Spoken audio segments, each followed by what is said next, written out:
Hôpital de Lens, dans le Nord-Pas-de-Calais, et son service d'urgence, ouvert 24 heures sur 24.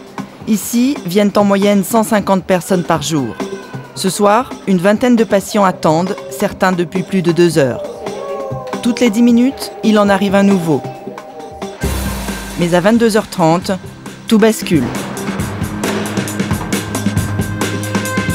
Une voiture a percuté de plein fouet un jeune homme sur son scooter. Il a sans doute plusieurs fractures, il est peut-être entre la vie et la mort.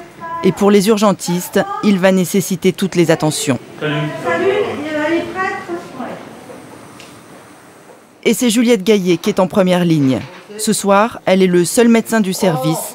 Elle n'a que 2 ans d'expérience ici aux urgences. Ouais, un scooter, un choc frontal avec une voiture, une cinétique violente. Dis-moi ce qu'il a. Eh bien, t'as un gros hématome. Ouais. Une fracture diaphysaire. Donc là, une fracture. Avec une plaie. Qui saigne. Et ici, c'est la plaie qui est délabrée. Si elle est toute seule ce soir à assurer la garde, c'est que les urgences de Lens manquent de médecins. Ils devraient être 19 en tout, ils ne sont que 11. Et au niveau cérébral, rien. Ça fait mal. Et là, je vous fais mal? Non, de côté.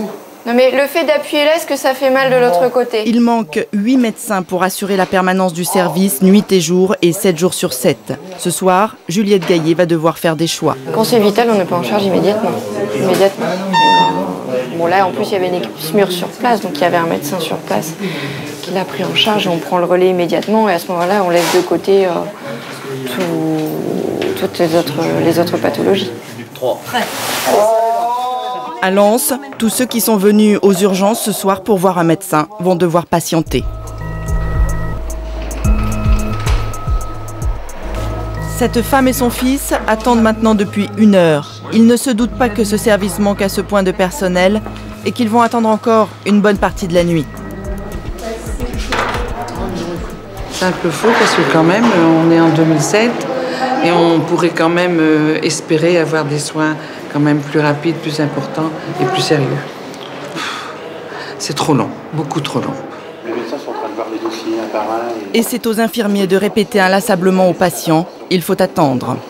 Pour cette maman et sa fillette de 9 ans qui se plaint d'une douleur au ventre, l'attente s'ajoute à l'inquiétude de ne pas savoir. Qu'est-ce qui se passe? Un petit ras-le-bol. Ça fait un petit moment qu'on attend là, c'est...